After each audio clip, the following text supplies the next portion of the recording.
block from Holloway.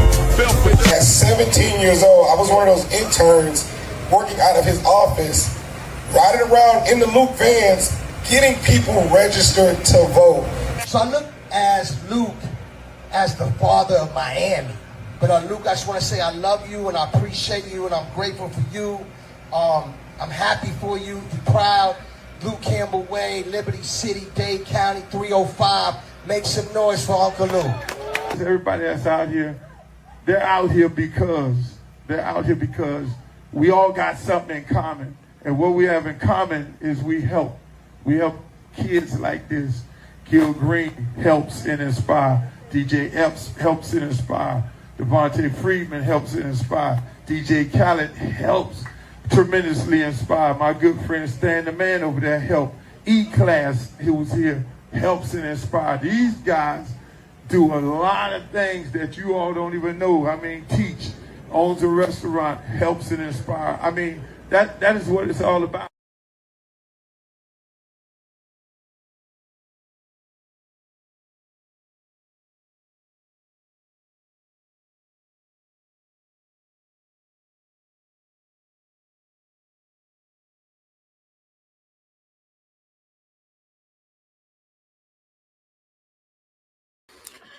Yo, what's up, y'all? Welcome to another edition of the Uncle Luke Show podcast, brought to you by Luke Records, Luke Gear, all the good stuff. As you can see, I'm all over the place with the Luke Gear. Hey, I got it on. But I want to welcome you guys to the show. It's a very big show. Make sure you like, share, and subscribe. Shouts out to everybody that's on all my social media pages. Shouts out to everybody that's on Facebook. Everybody that's on my Facebook fan page, my Facebook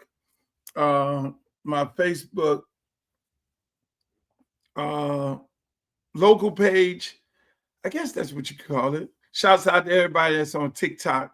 We're broadcasting over there as well. Shouts out to everybody that's on Snap, Twitch.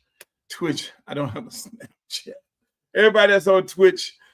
Make sure shouts out to all you guys. Shouts out to who else? YouTube, all my YouTubers. Hey, what's up, YouTubers? My YouTube numbers went up tremendously, and I want to thank you guys for going over there and subscribing. And everybody that's on X, I want to shouts out to all you guys as well. You know, it's a beautiful day, man. It's a beautiful day, man. It is a beautiful day. This is another beautiful day in the neighborhood. Like Mr. Rogers always say, another beautiful day in the neighborhood. What I want y'all to do right now is everybody like, share, and subscribe to the page right now. We do the show Monday, Wednesdays, and Fridays, 5 p.m.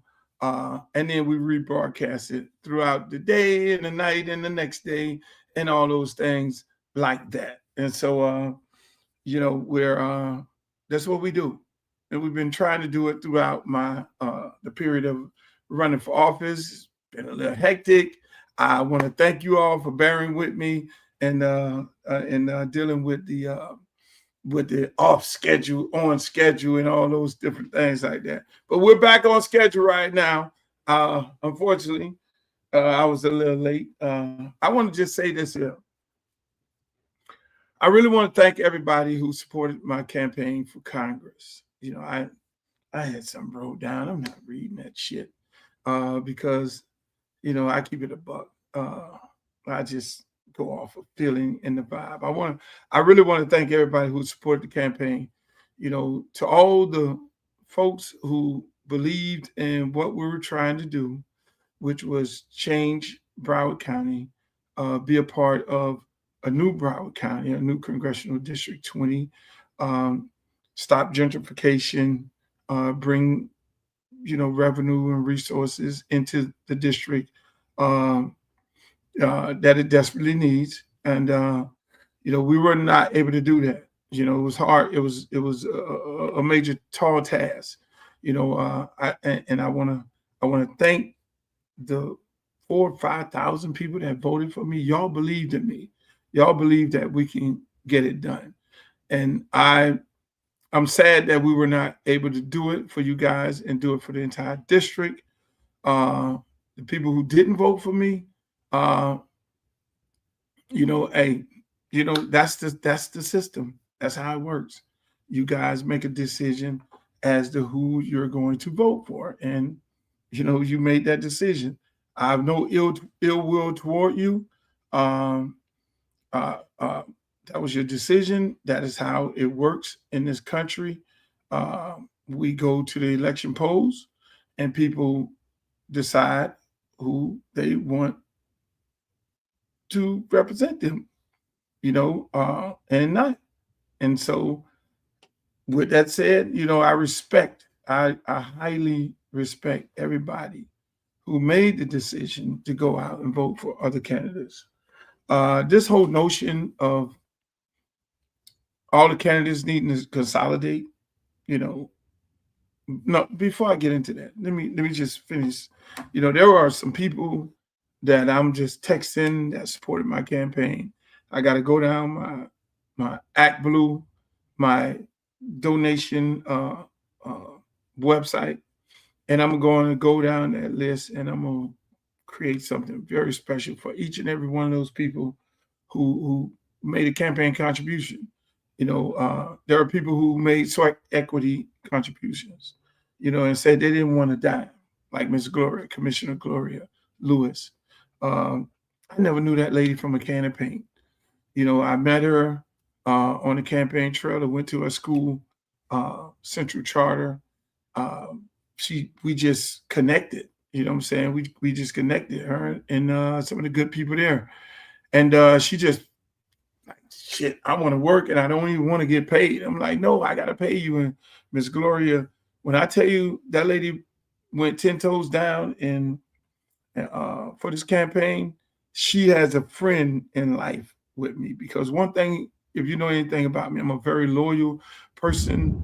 I'm loyal to people who support me, and I'm loyal to the people who I go into a war with. Larry Dog, another one. There was not a day that Larry Dog did not put in work. He woke up every morning.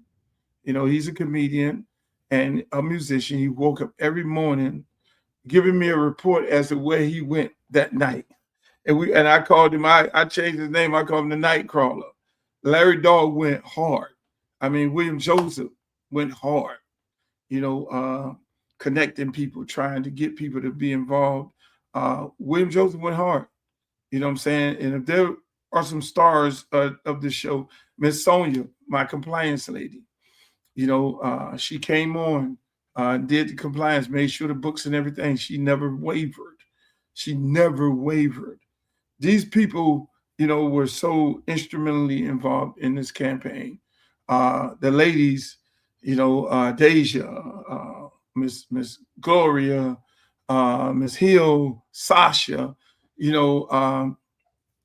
Devin at the office, where, our campaign office, all these people, and I know I miss some names, and I don't want to miss some names because I'm going to do a special thing for all of them. I mean, the ladies who worked at the polls, they were so instrumental in this, man. You could see the passion in them when they were working at the polls. And the ladies who did phone banking, every day they showed up doing phone banking.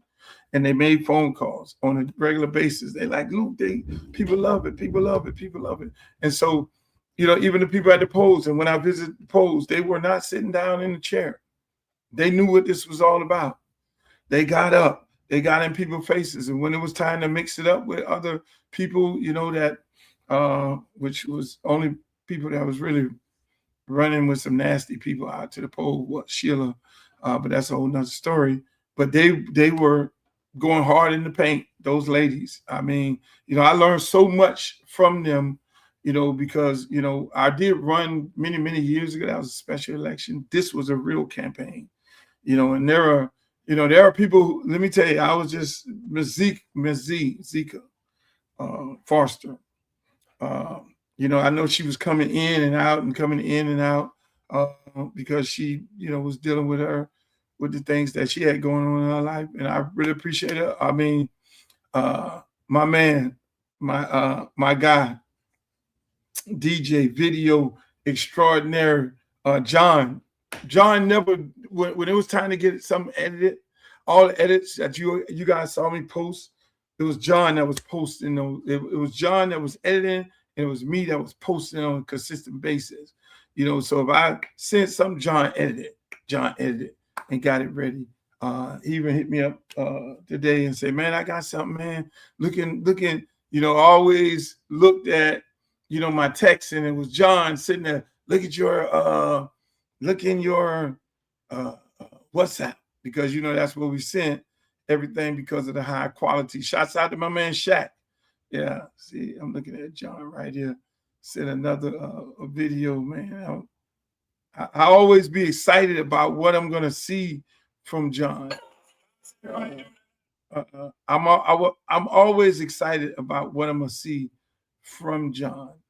And John always, he always came through.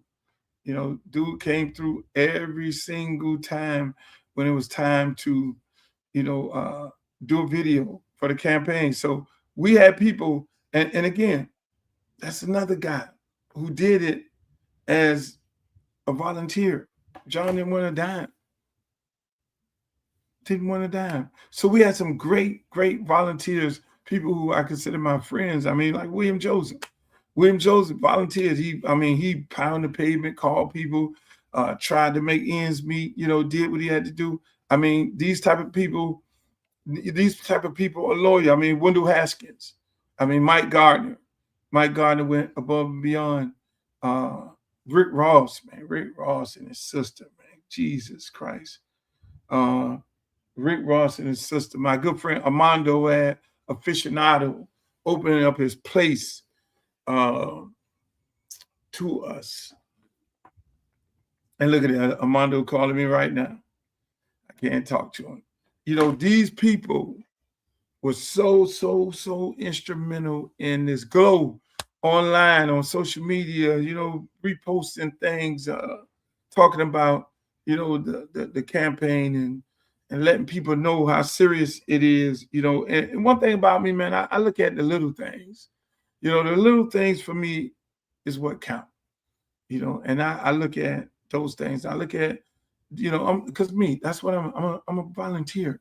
There's nobody can pay me for the services of my community. Nobody can pay me, and everything that I've done and everything that I've accomplished when it was going out into the community and helping and fighting to get resources, to bring resources back into my community, whether it was parks, whether it was equipment, whether it was shoulder pads, whether it was whatever it may be. Those are the things that I did. My man Ralph Green, me and Ralph was the one that, along with Hosendorf, who put the $50 million deal together for Miami-Dade County Public Schools and Adidas. Me and Ralph is working on something very special again.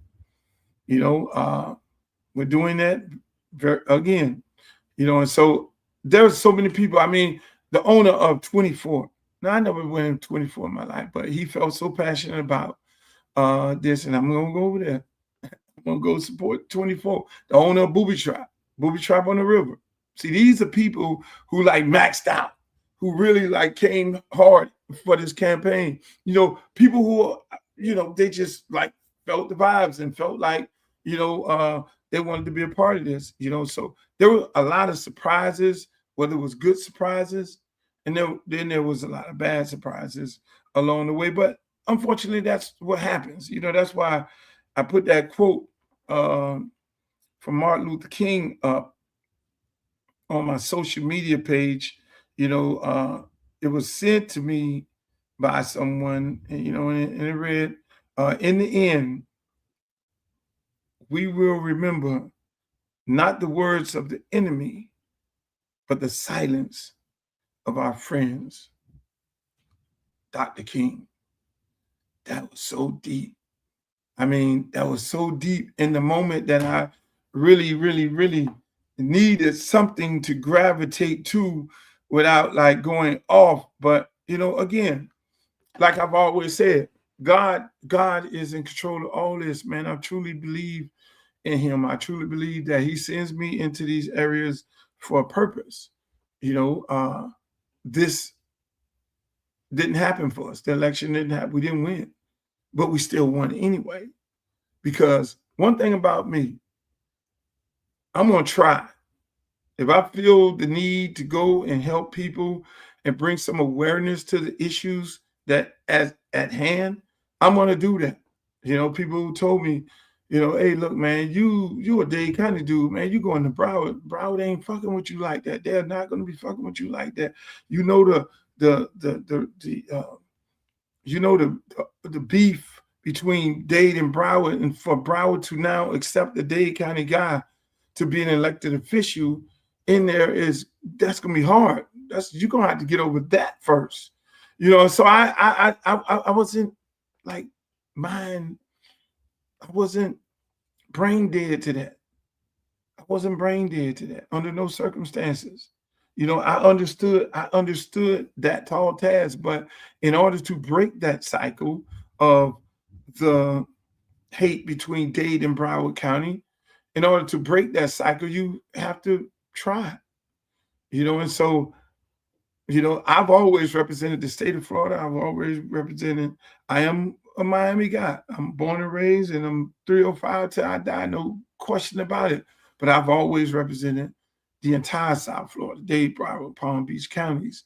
And I feel like that is my job. And so if I go out of town right now today and go in Georgia and somebody say something bad about some people from Broward, I'm going to stand up and stand tall for Broward. If they say something bad about Palm Beach, I'm going to stand up. If they say something bad about Florida in general, then I'm going to stand up 10 toes down, you know, repping my state, my city, and the surrounding cities of my community, because they have been there for me through thick and thin for so many reasons. And so, you know, I understood that being a situation, you know, and that was going to be a tall task. But the election itself, you know, it kind of became something bigger than just running for office. It became, you know, the defense of an African American seat, you know, and that was my whole thing. I'm here to defend. I'm here to, you know, stop the forces of taking Black representation away. Obviously, that happened last night. You know, a seat that was controlled by African Americans in a African American district was taken away. You know, that was taken away. Not going to come back. Yeah, I mean, next cycle, maybe somebody may run, but that was taken away. And, you know, hey, look, you know, I originally did a thank you. I really did a congratulations tweet to Debbie, and I immediately took it down because I was like, this is not a time for congratulations. I cannot congratulate a person who I feel that has divided our community and has taken away Black representation. I can't congratulate a person on that. Like, congratulations on taking a black seat where you could have ran into a white district in 22. You could have ran against Jared Moskowitz, or you could have did some other thing, but take away a African American seat. So I had to immediately take that down. So if you saw that and you say, "Oh, Luke did a nice, beautiful letter congratulating Debbie," I couldn't. That didn't sit well with me. It was like, no, this is not what you're about, and this is not what you built for. I couldn't do that because everything about that is all wrong. You know, running in this race, she won the race. However, she ran her race, and so be it. But at the end of the day, of congratulating an opponent for taking away a African American seat, can't do it. Now, how did it happen? Everybody say you got this crowded field of Black candidates and they're going to split the vote and everything like that. It's not the case. You know, I said from day one, when I went into the room with those other candidates, I looked at all those candidates and I listened to them talk, listened to them make their speech. I looked at Dale, you know, who had just lost to Sheila by 70% in their last head-on-head election. I looked at Elijah. I thought he was a bright young man, but I didn't think he could have beat her head up because of his, him having a problem with Israel and how much money AIPAC puts into her pack. They were not going to let him win. It was going to be all hell break loose. And then it was Sheila, who I thought she should not have been in the race. And it's just mind-boggling to me all the way up until the day, to the last day and the last hour of the election. Why are you in this race? You and your family out here, like, they were working hard. And they were being, the people who worked for them were being very nasty about it. Everybody else carried themselves in a classy way. It still was mind-boggling. You have been 25 counts, 27 counts. You found guilty on 25 of them. You've been indicted. You got a federal case in February. You should be home thinking about that. And so my mind just went crazy on what was the motivation of her actually running. Did you cut a deal? Are you there to take votes away? Are you working for them? And then I just started just thinking, like, you never said nothing bad about Debbie in the one forum that she showed up, which was at John Knox all white place, because she never showed up at any other forum in the Black community. No, she showed up at she snubbed at the damn NAACP 2 times. The first time she snubbed the NAACP was NAACP forum. She didn't show up there. NAACP had their version of Soul to Pose with the Divine Nine. She didn't show up to that as well. The community is divided, so I'm looking at that. Why are you in this race? And the crazy part about this, when you look at the numbers, you see me. Me and her virtually tied for last place. And I'm sitting there looking at this, and I'm saying, she got the same amount of votes that I got.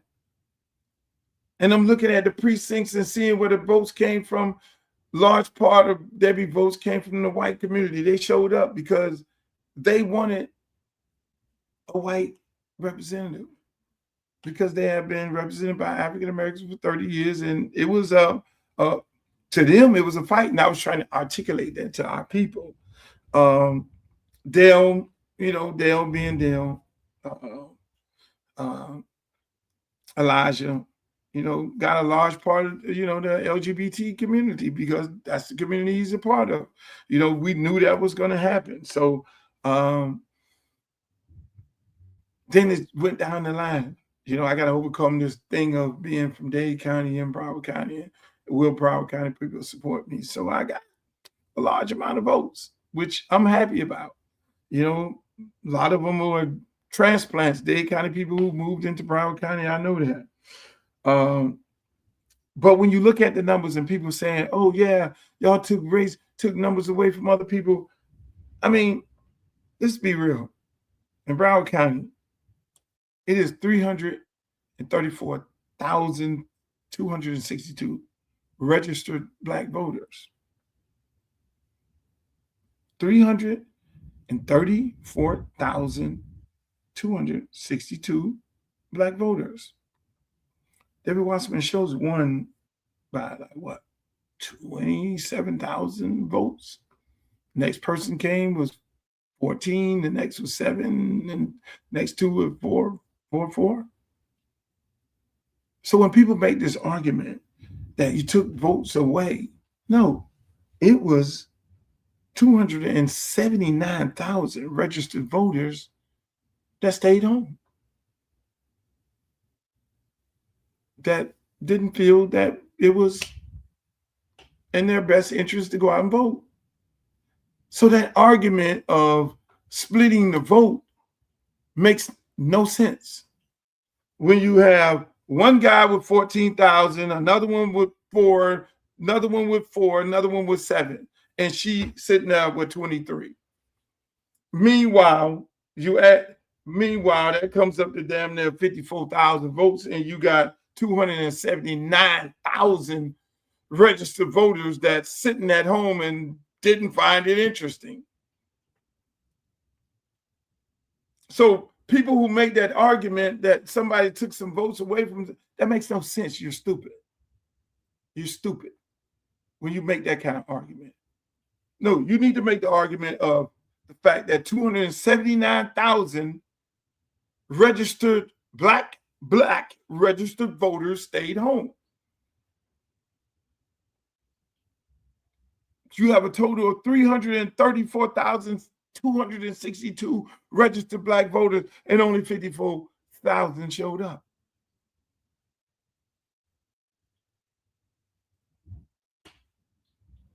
That's the argument. Why? And until you make that argument, until you fix that issue of the 279,000 who didn't feel it was in their best interest to get their ass up and go vote, that is the issue. It's not the people that was in the race. And I always said that from the beginning. I was like, look, the person with the most amount of votes is going to win. I said it on my podcast. I said it on my tweets. My only way I will win if people who don't normally vote. Because I knew the ballot harvesting was going to happen. I knew the person with the most money was going to ballot harvest. I knew they were going to send the call out to the pastors, certain pastors and certain big churches, and pay them the money, and then for them to confuse their constituents. But I can say this one thing. About people of Broward County. The black community. They stood with the black candidates. Even though shame on those 279,000 who didn't go vote. Shame on their ass. Shame on their ass. But the ones who actually went out and voted for either one of these black candidates, I commend you. I commend the 7,000 that voted for us. I commend the 14,000 that voted for Dale. I commend the 4,000. I know y'all a little delusional. Who was loyal to Sheila. And the 4,000 and some who voted for me. I commend you all. But that 279,000, y'all ass. And unfortunately, when you look at whether good or bad happened in this district, you're going to have to look at yourself and say to yourself, I didn't get up to vote. Now, why you didn't get up to vote? Maybe because some of their pastors confused the situation. And you just was like, well, my pastor is supporting her. She and my fraternity is supporting her. We all in pictures, and my favorite restaurant is supporting her. But I ain't trying to be a part of that shit, so I ain't going down there to vote for her. And I ain't gonna go against pastor. I ain't gonna go against my restaurant. I ain't gonna go against, I don't want to be on that list. I don't want to be on that picture. Don't put me on this picture right here with a list of sellouts. This is what the community was doing right here. The community was standing firm. And I'm telling you, I commend the community of Broward County. People were like, this is what we're going. Those people had a real problem in Broward County with Debbie running. So I commend those people, those activists who didn't fall for the trick bag. They didn't take the money.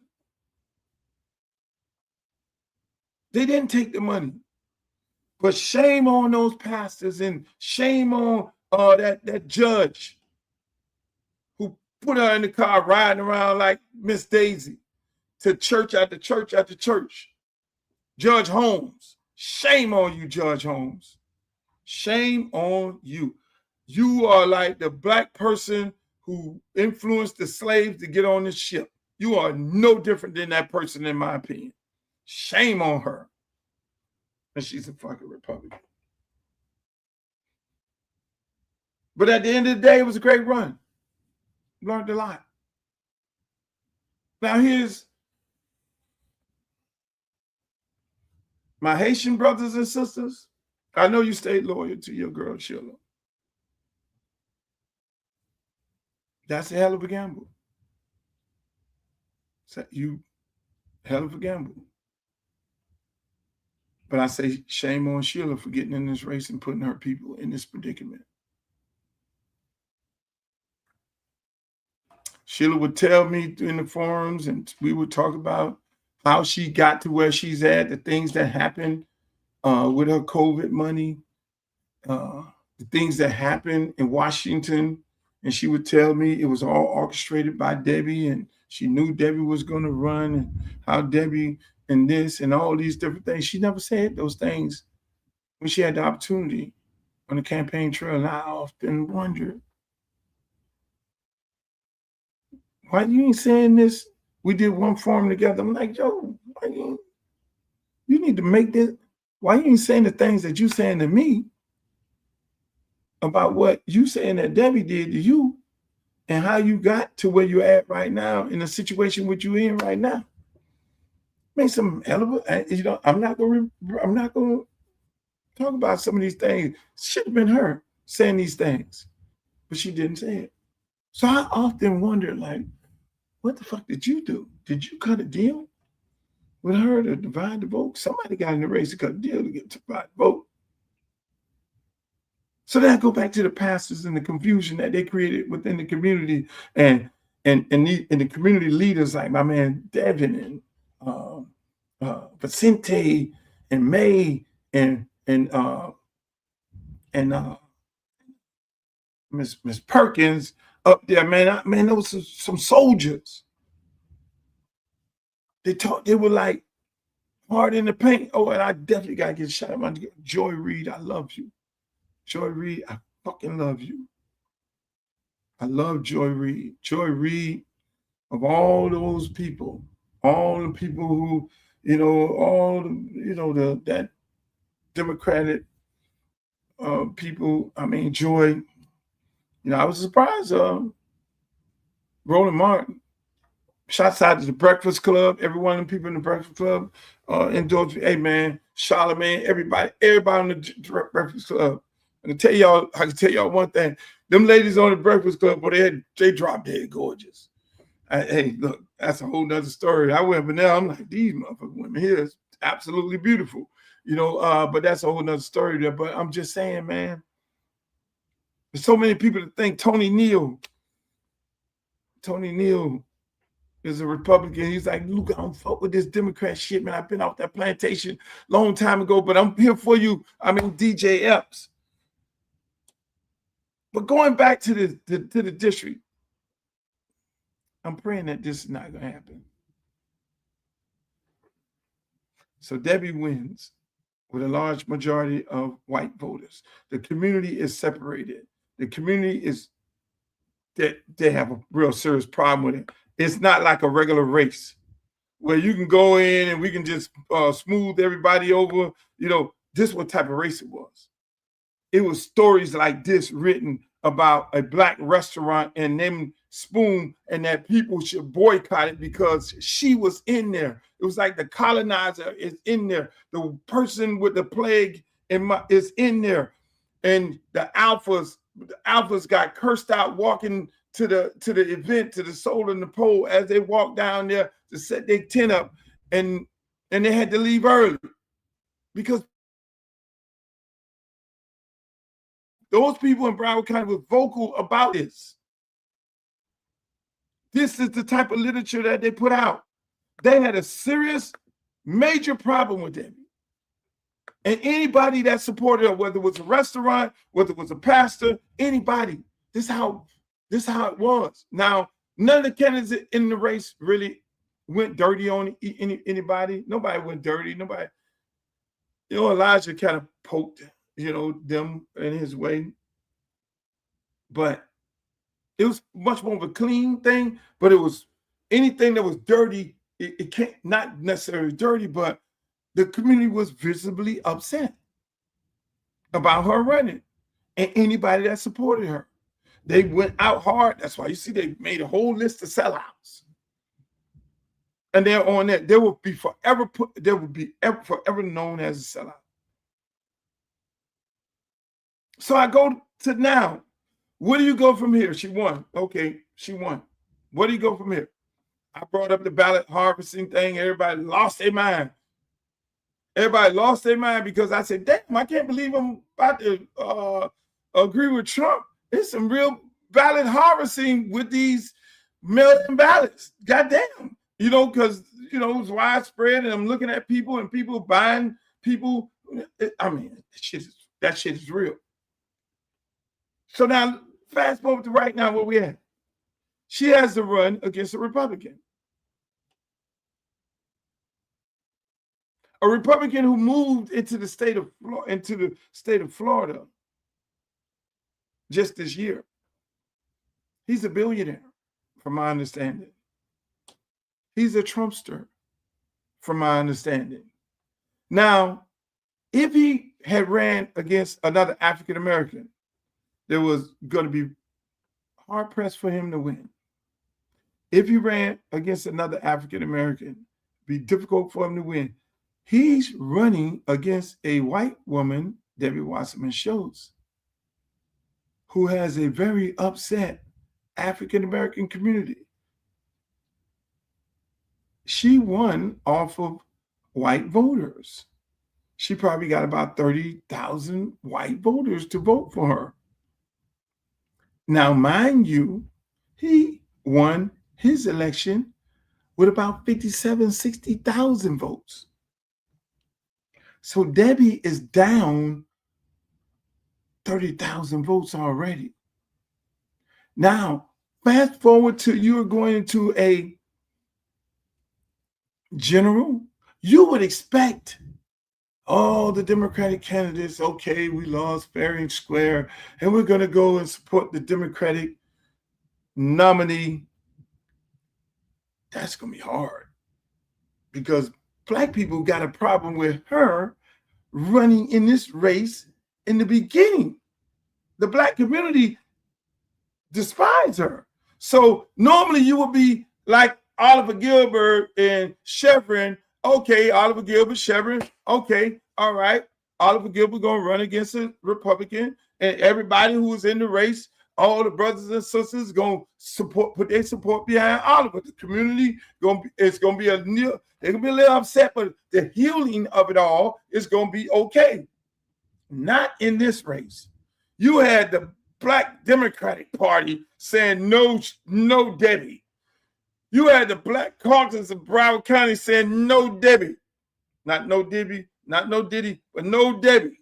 You had every Black activist in the community say no Debbie. So to heal this community,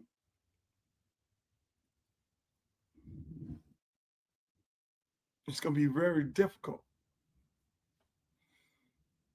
You got Trump money coming in here. You have Trump money coming into this candidate. This is Trump's candidate. You have Byron Donald trying to become the governor. So you got Byron Donald needs all the Republicans in Congressional District 20 in Broward County to come and vote. You need all of them to come vote.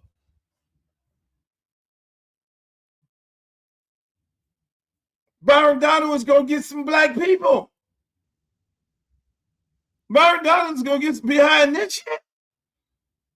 Byron Donald is now getting ready to get a large sum of Black people. Because there are some angry Black people that the white lady ran in the race and took all her big millions and millions of dollars and won the fucking race. And there are some Black people upset. So now you got this Trump, Byron Donald, Black man for governor, and you have these Republicans, this white Republican versus a white Democrat in a Black congressional district. Holy shit. And now you're going to have all the Black congressional, Black Democratic, Black congressional Black caucus. They're going to come down here like, oh, that ain't going to fly. Because the Black people in this community is upset with them because they didn't put down on her. They feel like they're part of the bullshit too. And they lost across the board. The Black Caucus lost across the board. I'm here to tell you.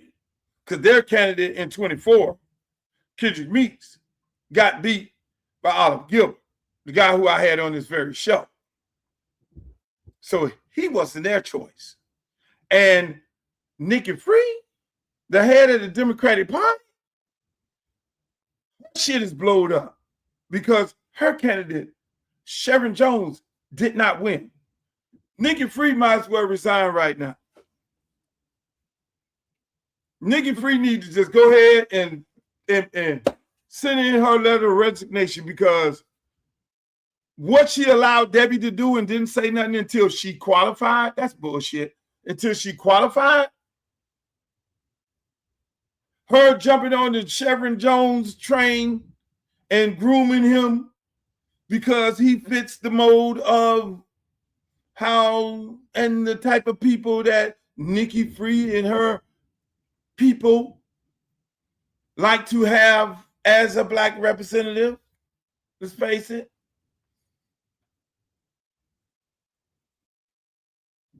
Like all the rest of them.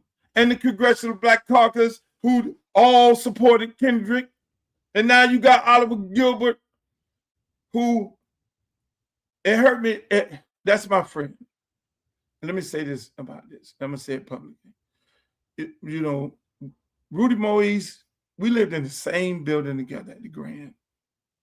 And Rudy is a good guy. Did I think Rudy was going to win?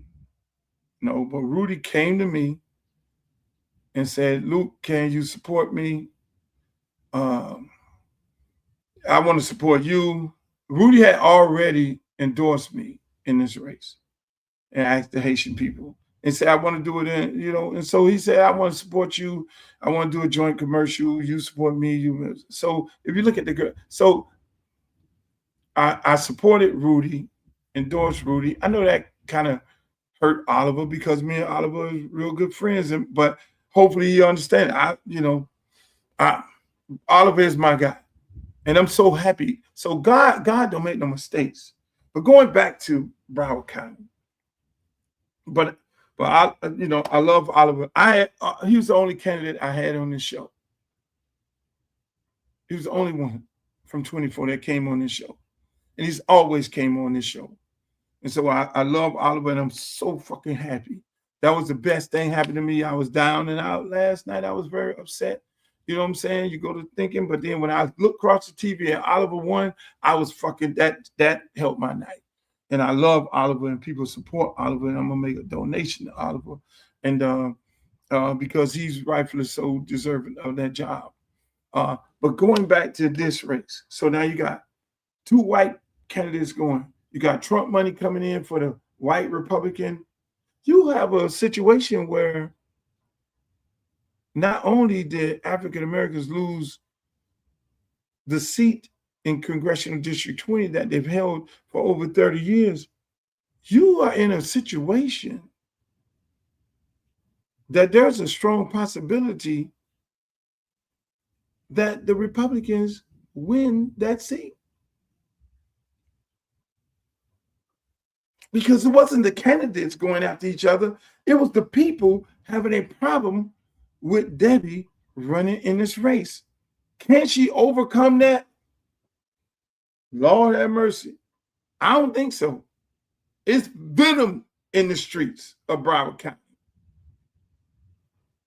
You have a real strong possibility of a white man, Republican, Trumpster, with the amount of money they get ready to dump into this race, because they got to do it for two reasons. They got Ashley Moody. They need to get votes. They need to get people voting down the line for Republicans. They need them to vote for Ashley Moody. They need them to vote for this candidate who's running against Debbie. And they needed to vote against Byron Donald. You don't think Byron Donald is going to go up in Congressional District 20, Broward County, and be like, yo, man, I'm one of y'all. Fuck that shit. Byron Donald was a nigga. I'm going to keep it a buck. I'm not going to sugarcoat it. Byron Donald is a black man. Real black man. You don't think 1 minute Byron Donald can gavinate and go up in there with the big money and the other guy and flip Broward County to red. Think about what I'm saying. So I'm running in this race saying, y'all gotta vote for me. I'm going through this shit like, yo, there's a possibility that I'm sitting there telling the people this shit not registering, because I don't look at the now, I look at where we'll end up at. This white woman is going to be running against this white man who's a billionaire. He's going to match her with money. The community is viciously upset with Debbie. She don't give a fuck about the black community. She ain't showing up to no black forums. She ain't showing up no NAACP events. What the hell? I got more money than y'all. I'm going to do what I got to do with the ballots. I'm going to do what I got to do. But now you got to run against a white billionaire with the same amount of money, and with all that Trump money coming up in there, with Byron Donald coming up there. Byron Donald walked through the streets of Trump and post up in the church. He done went to FAMU in Florida State. And he's a very smart, articulate brother. Byron Donald is more jazzy than Barack Obama.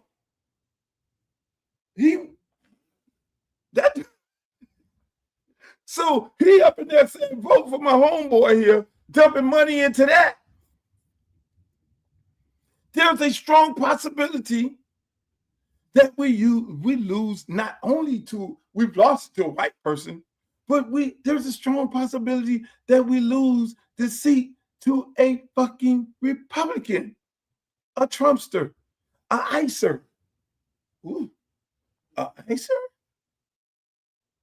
So, all of the good Haitian people who voted for Sheila because you were so loyal to her, you didn't do your homework.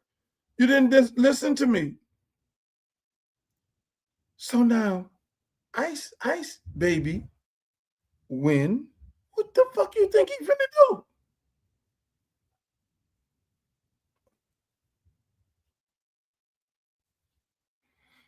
Anybody that's in District 20, which is a large population of TPS people, if this man win, what you think he get ready to do? Major gentrification program. Y'all ain't looked at the plan for Fort Lauderdale and the plan for Pompano Beach. This is what I'm trying to tell y'all. Y'all don't see this shit. Why is everybody sleeping at the wheel? I'm looking at people pull up the football stadium, 20,000 people. I'm like, give me them 20,000. Pull up the park. I'm going to Mills Park, they pull up 3 decks of people, like thousands of people. I'm like, what the fuck? I'm like, just give me half of them, we win. 5 cartel concert, full up. All the big concerts, all the reggae festivals, Shabba Ranks, full up. Give me, said it. I need people who don't normally vote to vote. Out of that 279,000, I got 4,000 or 5,000, and the other 279,000 said fuck it again. So now, if you are there on TPS, ooh,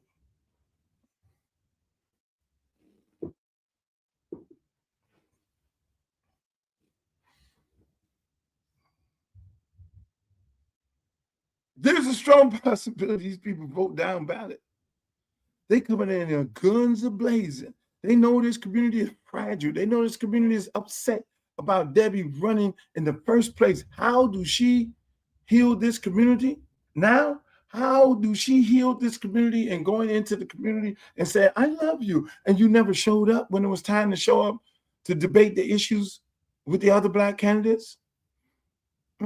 That's going to be hard. I want to see this shit. I want to see this. They're making phone calls right now. Hey, could you tell Luther he consider supporting Debbie? What am I going to tell? This shit better be rough. I'm interested. Listen, man, I'm interested in talking to anybody. I went to ChatGPT last night and said, ChatGPT, how the fuck do I change my party affiliation? ChatGPT is funny. ChatGPT told me, hey man, don't do that. I know you just lost the race. I'm like, fucking ChatGPT, I ain't even tell you I lost. ChatGPT, I know you lost the race. You're a little emotional right now. Don't do nothing right now. Take 3 days or 4 days to make that determination. I will get ready to change my party affiliation. I swear to God, on everything I love, and still is. I can't be a part of the Democratic Party. I swear to God, I cannot be a part of this party. If I had to do it right now today, I would do it right now today. I'm gonna take a few more days to think about it, but I cannot. It's going to be very hard for me to continue being. I'm like weighing shit. It is gonna be very hard after the shit these people in this Democratic Party did. My God, the only shining light of this Democratic Party is Oliver Gilbert beating all those motherfuckers. Oliver Gilbert beat Washington. The Black Caucus, who supported Kendrick, he beat them. Oliver Gilbert beat Nikki Freeass, the president, whatever the hell she is, the chairman of the Democratic Party of Florida. Oliver Gilbert is the shining light of it all. He is hope. He represents the hope in this shit. If there would be only one person that would save my ass to stay in this party, would be fucking Oliver Gilbert. Other than that, I'm 95% gone. 95% gone. I'm 95% gone, people. And I'm looking at the two parties. I'm 95% gone. I'm going to tell y'all that right now. Hey, look, I have all the rights in the world to leave this party that I sweat, blood, and tears for and took heat for. After this race, I have all the reasons in the world to leave. They did nothing. They sat right there and let this shit happen when the Democratic Black Caucus of Broward County said something and those fuckers in Washington didn't say anything. Why would I be staying in some shit like this and they allow something like this to happen? So many other black men are leaving, going to the independent, no party affiliation. That's the easy place to go. Just no party affiliation. Go vote over there. Then I look at the Republicans. I say, I can easily go over there. Gee, what the fuck? They welcome all the people like me. 50 Cent over there, Snoop Dogg over there, Rick Ross over there, Nicki Minaj over there, goddamn Mike Tyson over there. Hey, and there's a lot of other people over there too, because them motherfuckers, when I called them up, I ain't gonna call their name. They said, well, I don't want to get involved in the politics because, you know, I get money from the Republican Party. There's a lot of them over there. This man and pardon all fucking, I don't even know he pardoned what it is. What the boy name? It's everybody little. The boy who got damn, I got a brain freeze. The boy who got baby from Floyd Mayweather, Mike Tyson over there, daughter. What's his name? Hottest rapper in the world. He over there, he got a pardon. Lil Wayne got a pardon. Kodak Black got a pardon. All of them, I don't need no damn pardon. All them people over there. So it's like, it really lines up to say, yeah, all this shit, they'll talk about Trump, but That party welcomed those type of black people. Really. This party ain't. I called Kamala Harris. I had a friend that needed a party. I done went out there and worked my ass off with her. They on their way out. And I called up Vince and called up everybody who know her, called her assistant who was on the campaign. Hey, look, I need to talk to her about partnering one of my homeboys. You know, he a good brother. He been doing some good shit and he works hard for the community. You know, I need to get him partnered. Motherfuckers ain't call me back. They ain't never partnered no people like that. What that rapper name is who got a baby from what's her name? Floyd Mayweather daughter. Talk to me, chat. Help me out here. Help me out here, chat. What is his name? Help me out, chat. Y'all don't know neither. But I'm just saying. So I'm sitting there like, I don't know about over there. I don't know about over there. I don't know about over there. Right? And I'm sitting there saying to myself, they asked me, my good sister over there, Tanya, say, Luther, what's next? CBS 4. I'm like, are you going to support? Did you call Debbie? I said, I don't know Debbie's number. Are you going to support her? I'm like, Tanya, Luther, I need you to come to the show in the morning. Tanya, call some of them other candidates. They got more votes than me. No. We need you to come. No. I laid in my bed and say, no. Shouts out to Tanya. She did a good job. CBS 4, I love her to death. I'm telling you, man, this shit deeper than rap. It's not over. You got a whole general. And so what happens? Trump guy get in. Woo. TPS ain't going to be TPS, temporary status. Man, that man finna clean up that whole district. Hell, you might get got if Debbie wins because she was the one trying to put a jail in Weston. And the people of Weston say, hell no, you don't finna put no jail up in this motherfucker. So y'all didn't put her in. The white people put her in. This is going to be so fucking interesting.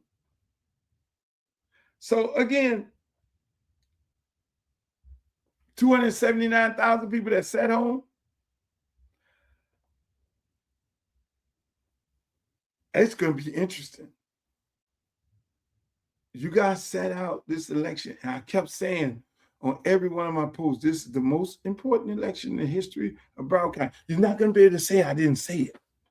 You're not going to be able to say Luke didn't say it. Luke said it every time I post something. Hey, look, man, y'all got to get y'all ass out there and vote. This shit's serious because I'm looking at the future of it all. I'm looking at how this thing can shape up. This woman wins. You got a bunch of upset black people, rightfully so, in the community. You got upset candidates. Who's she going to do? How's she going to get Elijah? Elijah don't believe that. His 7,000 vote. Elijah don't believe that Israel should be bombing Iran. That was his whole platform. Not going to get him. Dale, you probably get him. He won a job. Career politician. How you going to get Sheila? Sheila thinks you part of putting her in the lockup. That would be real funny if Sheila come out like, yes, I'm supporting. Yeah, Sheila, you got a deal. Then there's me. Y'all had to have a real conversation.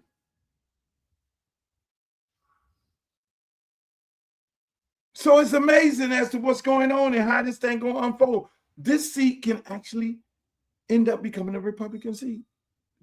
And like I say, you got it real easy. Because of the friction of the African-American community in Broward County and white people, they'll shit.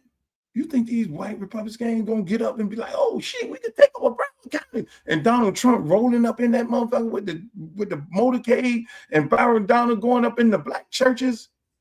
What? With his money? You talking about buying passes? And the people low-key like him.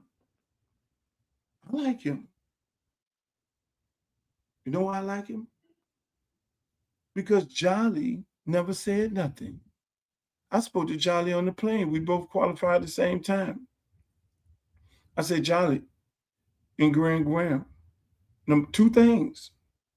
Jolly, why didn't you say something? Well, if you push the media my way, I'll say that she was wrong for doing. No, Jolly, that's not the right answer. You should have said something in the beginning. You're running from a Republican and you're trying to be elected official, the governor for the Democratic Party, and you did not say anything. You just as guilty as she is. So you're trying to convince black voters to support you, Jolly. So I'm really interested in having a conversation with Jolly. I'm really interested in having a conversation with Byron Donald. Gwen Graham, I know Gwen Graham, and then there's a lot of black people think that you should have got a black lieutenant governor. So you got to overcome that. So these races are going to be very interesting. The only person who's a lock is Oliver Gilbert, and you have a fragile Democratic Party. On top of it, you got old Trumpy saying he's going to stop mail-in ballots. That's why they all got upset. When I said, damn, I can't believe I'm in this race and I'm realizing I might be agreeing with Trump. These mail-in ballots is a big scam. Mail-in ballots is a scam. They actually pay people. They actually pay people. People have, oh, I got 10. Oh, you got 20. It's like the trap game. The mail-in ballot game is the trap game. Oh, I got 10. Oh, I got 20. Oh, I got this. Oh, I got that. Oh, yeah, I got all. What the hell? They actually go cut the deal for the mail-in ballots. Trump, you know it. So the man finna do an executive order. In the general election, there will be no. See, Dale Holden came to me at the precinct at about 6:30. He said, Luke, man, I'm telling you, man, right now Debbie is in the lead and I'm in second place. And I'm worried about Elijah doing some tricked up shit. But she's in the league, man. I'm telling you. I said, Dale, how can you say that? I know. How can you say that when the votes don't supposed to be counted until after the polls close? So with the votes counted before, what did Dale know? Dale was almost like Elon Musk. He knew she was going to win, and we stood out there trying to get votes.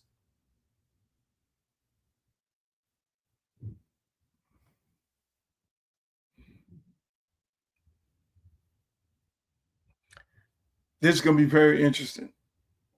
Listen, I talked to my good friend, EJ, Edrin James. Thank you. Shouts out to Edrin James. He supported the campaign tremendously. Wendell Haskin. EJ, I say, EJ, I'm coming with you, boss. EJ is living the best life. Finished, he retired, went to the Hall of Fame. He just chilling, riding around. EJ goes here, go there, buy businesses and all that stuff. EJ's just living it. I say, EJ, I'm coming with you. I did my community work. I did my community service, man. I got my, yeah, man. EJ said, man, you got your name on stadiums, man. You did this, you got that, and did this. People calling them like, don't stop now. Come, you got to run again. This is the beginning. Okay, I'm not running for no office no more. I'm going to live my life for me. I got my son. I got Jack. I have some friends. I got to pick one. I need to just relax. I'm going to change my number. So everybody who has this number, if you don't get the new number, if I don't call you with the new number, that means I don't like you. I don't think you are supportive of this campaign. I think you're full of shit. So I'm going to change. This number going to be dead. I'm going to get a whole nother phone. I'm going to buy that right now. Put all my good friends in there, the ones, because this election allowed me to realize who's my friends and who's not. Because most of the people who are not my friends, they call me up and have me doing shit for them and making connections and all that. So that's good. So my role, my won't have 4,000 people in there. I have about a couple hundred people up in there. I'm sorry, I got to do this. I'm sorry, I got to do this. So that's what we had, people. It's amazing. That's just an amazing thought to think of.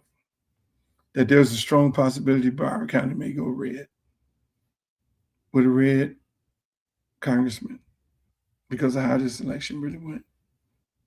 I know y'all didn't think about that. I know you really didn't think about that.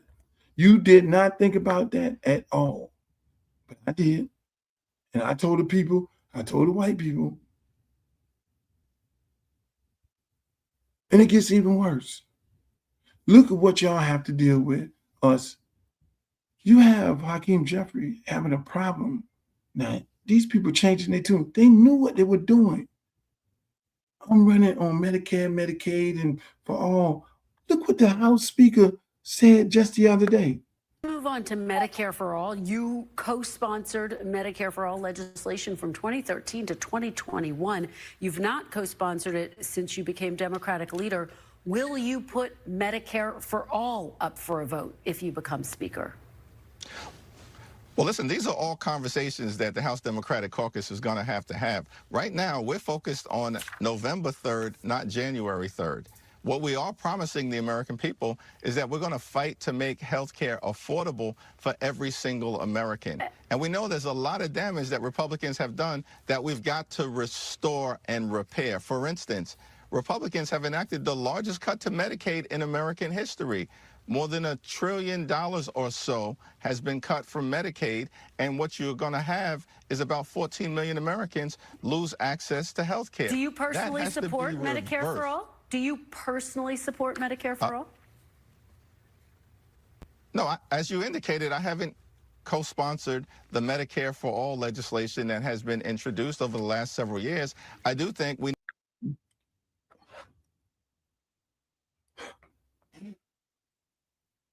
You heard what this man said?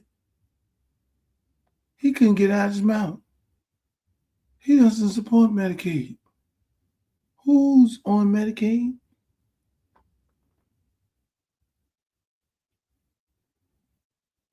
You see what's going on?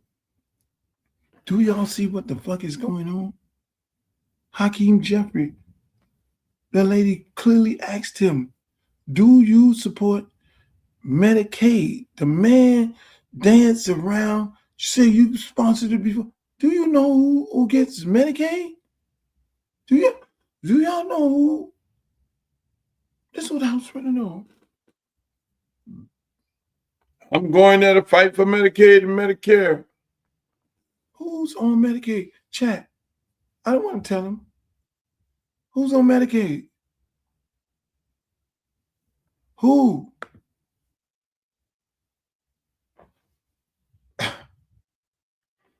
You think? Who is he controlled by? And y'all gonna be mad when I go and leave and go to another party? Who is on Medicaid? The black man leader of the party who did not send nobody, who did not denounce Debbie Wasserman Schultz, who did not tell the Congressional Black Caucus to denounce her from coming here. The leader of the party just told y'all he don't support no Medicaid. And if he's the Speaker of the House, will you bring Medicaid to the floor? What did he just say? This is some deep shit. I'm going so fast with EJ. I'm going so fast with, thank you. Poor people are on Medicaid. All y'all. 279,000 who sat down and did not take your ass out there and vote for Luke. None of y'all on Medicaid. You think you're gonna get that affordable housing? Alonzo Mourning finna get that if she get elected. Who's on Medicaid? Who's on Medicaid? You need to see this shit again. I can't make it up. Who's on Medicaid? Everything about this was a fix. Let's see this shit again. This only clip I'm playing. Move on to Medicare for All. You co-sponsored Medicare for All legislation from 2013 to 2021. You've not co-sponsored it since you became Democratic leader. Will you put Medicare for All up for a vote if you become Speaker? Well, listen, these are all conversations that the House Democratic Caucus is going to have. Right now, we're focused on November 3rd, not January 3rd. What we are promising the American people is that we're going to fight to make health care affordable for every single American. And we know there's a lot of damage that Republicans have done that we've got to restore and repair. For instance, Republicans have enacted the largest cut to Medicaid in American history. More than $1 trillion or so has been cut from Medicaid, and what you're going to have is about 14 million Americans lose access to health care. Do you personally support Medicare for All? Do you personally support Medicare for All? No, as you indicated, I haven't sponsored the Medicare for All legislation that has been introduced over the last several years. I do think we need to figure out how to fix our broken healthcare system and then build something better once we repair the damage that has been done. Now, that will include doing things like extending the Affordable Care Act tax credits so that more than 20 million people who have seen their health insurance premiums skyrocket, in some cases by up to $1,000 a month. That's not sustainable, and that's something that Donald Trump and Republicans have visited upon the American people. Just to be very clear, though, as a Democratic leader in the House, would you vote for or against Medicare for All?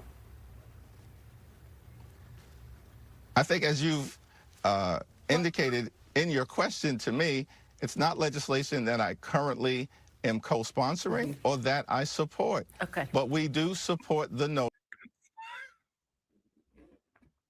That's what I was running on.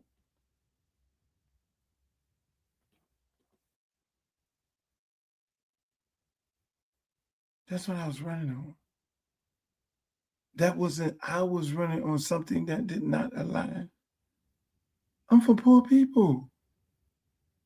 He's an elite. He's an elite. I'm about the elites. All of them. Yes, he can't answer the damn question. Poor people won't have any insurance.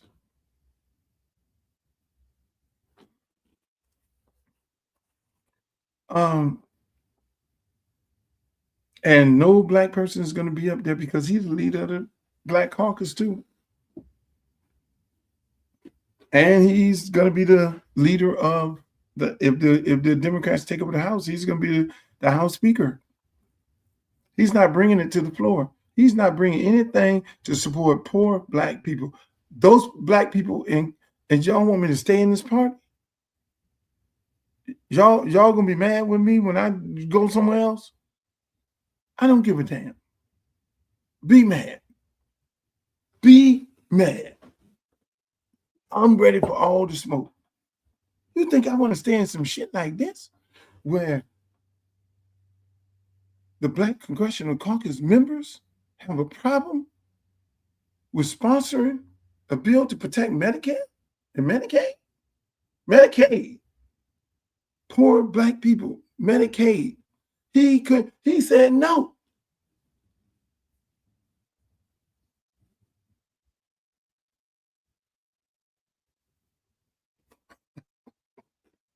I can't make this shit up. I can't make this up. Listen, man, Stephen, let me move on. Look, again, I thank all my good friends who supported the campaign. We did not make it. Those are the things I was fighting for. I was fighting to go down and burn down Washington, burn it down. But unfortunately, y'all didn't give me the opportunity, and 279,000 African Americans sat home and sat it out and say, oh, it's going to be okay. And I'm praying that it really is going to be okay. Does the future look dark? Yes, it does. It looks real dark because Debbie gonna have to do a whole lot of healing the Black community that she totally disrespected throughout the election, and stop the Republican person coming in. You got Byron Donald, he finna walk. Byron Donald is gonna be a cakewalk for him. He's our next governor because of this, because of lack of respect for African American community from the Black caucus in Washington and a lot of Black people. So Byron is locked. Now the issue becomes how many people this white man is going to galvanize up in Broward County. Yes, it's sad. It is sad. Yes, it's sad because they didn't realize it. And I was trying to tell them, but they got caught with the okie doke. So I'm looking at these people going, and I could kind of tell the people, the Black people who's voting for her, and I'm looking at the candidates in the race. Y'all can't be down the head to head. So I just left it alone. Now, if there would have been a Black candidate was running against this Trumpster white guy in Broward County, he would have got his ass whooped. That's not the case now today. There's two white people running against each other, and the white Democrat, the Black people have a problem with. And she only won because white people voted for her. And now she's running against a white man Republican with millions of dollars and Donald Trump. You can see Donald Trump riding through Broward County like he never did before. I'm gonna turn this bitch red. You can see Byron Donald through the churches in Broward County. I'm gonna turn this bitch red. So people want to interview me and ask me, okay, what's the damage of this? This is real. So I'm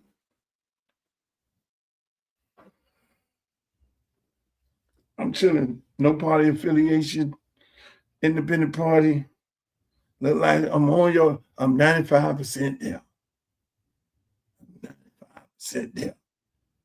Y'all want me to be a part of a party that says we don't want no Medicaid? No Medicaid? Shouts out to Michigan. How y'all doing? What's up, Glow? I know y'all sitting there like, this man did not say that. We needed to send Luther to Washington to fight these motherfuckers, the Black people in the party. No, this can't be done now. I'm not running again. I'm chilling. Y'all, I'm chilling. I'm good. Be on tour. I got to go do a show on the 29th in Jacksonville. My agent is so happy. My agent is so happy that I didn't win because he was looking at his money being dwindle. I'll be back on the road. I've got movies. I got TV shows. Will Packer, shouts out to Will Packer. He made a donation. I know it was hard for Will Packer because me and Will Packer got projects together. It's like, hold on, man. We can't do the project. What the fuck are you doing? All my friends was like, what the fuck are you doing? Running for Congress. You get ready to only make 100. Everything is going to be scrutinized and they're going to be looking all over the books and the records. Half of these film projects that we do, the money comes from overseas and you're not going to be able to get the money. What are you doing? That's what my in-house team was like, oh, part of our money, the funding comes from overseas. And then if you get this money for these film projects, they're going to be looking at this and say, oh no, you can't do this project right here. You can't do this because some of this money came from this country and that country and all that there. So I was sitting there like half the time like, oh shit, I didn't take all this in consideration. I'm getting ready to take a major L, but just stood hard in the paint. Fuck that. So again, listen, ladies and gentlemen, I enjoyed the run. I'm going to be running my film company, Liberty City Optimist, my youth organization, my music company, large catalog, all these different things. Got a lot of work to do. I'm going to get it. I canceled the 29 city tour. I moved it. If there's a case, I'll probably go on tour at the beginning and somewhere around November. I hit the road. So, hey, I got a film project with LeBron James. Got another film project I'm doing with Will Packer. which is my live movie. I got another film project, 2 more film projects with other entities. And so, hey, look, no politics, no more politics for me, my friend. I'm going to leave it into the hands of the Lord.